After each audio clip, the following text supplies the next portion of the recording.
পরশুরাম সিরিয়ালের আজকের পর্বে আমরা দেখতে পাই টটিনি বাচ্চাদের স্কুলে যাওয়ার জন্য রেডি করে দিচ্ছে। এই সময় পরশুরাম বাজার সেরে ঘরে আসে আর হাত মুখ ধুতে ওয়াশরুমে যায়। এরপর টটিনির ফোনে একটা কল আসে, যেটা করেছিল কবির। টটিনি ফোন রিসিভ করতে কবির বলে ওঠে, কাল রাতে কি হয়েছিল। টটিনি বুঝতে পারে না কে কল করেছে। কবির বলতে থাকে, মৈনাকের পায়ে গুলি লেগেছে, ডোডো আমায় খবর দিল। কি হয়েছে, ওরা একটু ড্রিঙ্ক করেছিল তো, আপনাকে দু একটা কথা বলেছিল তো, তাই বলে পায়ে গুলি করে ক্ষমা চাওয়ালেন? পাওয়ার দেখাচ্ছেন? আপনি জানেন না আমাদের কত পাওয়ার। টোটেনি বুঝতে পারে গতকাল রাতের অসভ্য বকাটে ছেলেগুলির হয়েই তাদেরই কোনো একটা বন্ধু কল করেছে ওদের হয়ে সালিশি গাইতে। টোটিনি বলে ছেলেগুলো এক একটা রুচিহীন স্পয়েল ব্রাট।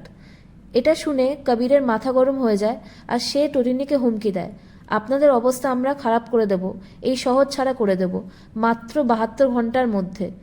আজ থেকে এই বান্দা ছায়ার মতো লেগে থাকলো আপনাদের পেছনে। By the way, who is Parashuram? টটিনি বলে, এই নামের আমি কাউকে চিনি না। ঠিক তখনই পরশুরাম ঘরে ঢোকে।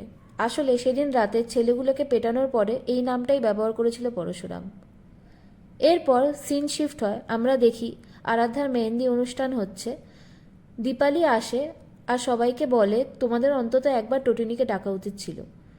টটিনির কথা উঠলে পরশুরামের প্রসঙ্গ টেনে এনে পরশুরামের ব্যাপারে আবার খারাপ খারাপ মন্তব্য করতে থাকে আয়ুষী। আরাধ্যা বলে, ঠিক আছে, টটিনিদিকে আমি কল করছি। এরপরে আরাধ্যা টটিনিকে কল করে আর অনুষ্ঠানে আসার জন্য ইনভাইট করে। টটিনি আসতে না চাইলে দীপালি বলে একবার কবিরকে দিয়ে রিকোয়েস্ট করাতে। কবির এরপর আরাধ্যার কাছ থেকে ফোনটা নেয় আর বলে, দিদি আজ আপনি একবার অনুষ্ঠানে আসুন, আপনার ভালো লাগবে। টটিনির গলাটা চেনা চেনা লাগে আর বলে, তুমি কি এর আগে আমায় কখনো কল করেছিলে? কবির বলে, কই না তো। দুজনের মধ্যে কেউই ব্যাপারটা ধরতে পারে না। যাই হোক, টটিনি অনুষ্ঠানে যাবে না জানিয়ে ফোনটা রেখে দেয়। এরপর পরশুরাম ঘরে আসলে তাকে সব কথা খুলে বলে। এসব কথা শুনে পরশুরামের মনটা আশঙ্কায় ভরে ওঠে আর সে টটিনিকে বলে, চলো আমরা দূরে কোথাও চলে যাই এখান থেকে। কিন্তু টটিনির মনে তখনও পরশুরামের নামটা গেঁথে আছে।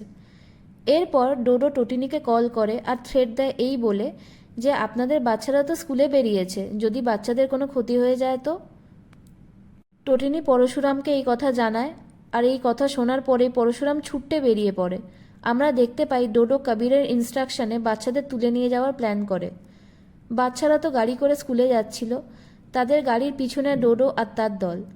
এরপরে আমরা দেখি বলরাম গাড়ি নিয়ে আসে আর পরশুরাম তাতে উঠে পড়ে আর স্কুলের রাস্তার দিকে এগোতে থাকে। তারপরে ডোডো আর তার দল বাচ্চাদের গাড়িটাকে ঘিরে নেয়। লোকগুলো গাড়ির দরজা ধাক্কাতে থাকে আর গাড়ির দরজাটা খুলতে বলে। বাচ্চারা তো খুবই ভয় পেয়ে যায়, কারণ তাদের হাতে অস্ত্রশস্ত্র ছিল। এরপর ওদেরই মধ্যে একজন পিকুর চোখটা রুমাল দিয়ে বেঁধে দেয় আর তাকে তুলে নিয়ে গিয়ে একটা গাড়িতে বসায়। গাড়ি চলতে থাকলে কিছু দূর এগোনোর পরেই সেই গাড়ির পথ আটকায় পরশুরাম আর গুন্ডাগুলোর মুখোমুখি হয়। এরপর পরশুরাম আর বলরাম দুজনে মিলে ছেলেগুলোকে মারতে থাকে। মার খেয়ে ডোডো জ্ঞান হারায়। এরপরে আমরা দেখি যে লোকটা পিকুকে তুলে নিয়ে গিয়েছিল তার পায়ে শ্যুট করে পরশুরাম। এরপর পরশুরাম তার মেয়েকে গাড়ি থেকে বের করে আর জড়িয়ে ধরে বলে, কিচ্ছু হবে না সোনা, আর কোনো ভয় নেই।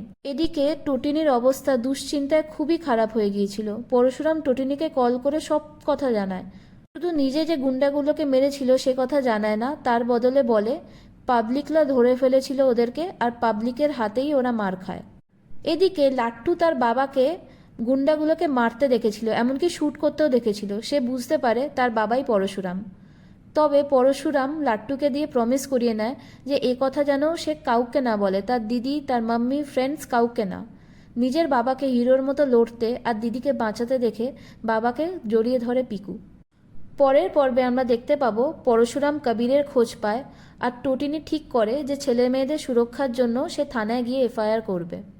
বন্ধুরা, রিভিউ ভালো লাগলে আমার চ্যানেলটিকে সাবস্ক্রাইব করুন আর ভিডিও ভালো লেগে থাকলে লাইক করুন, কমেন্ট করুন, শেয়ার করুন।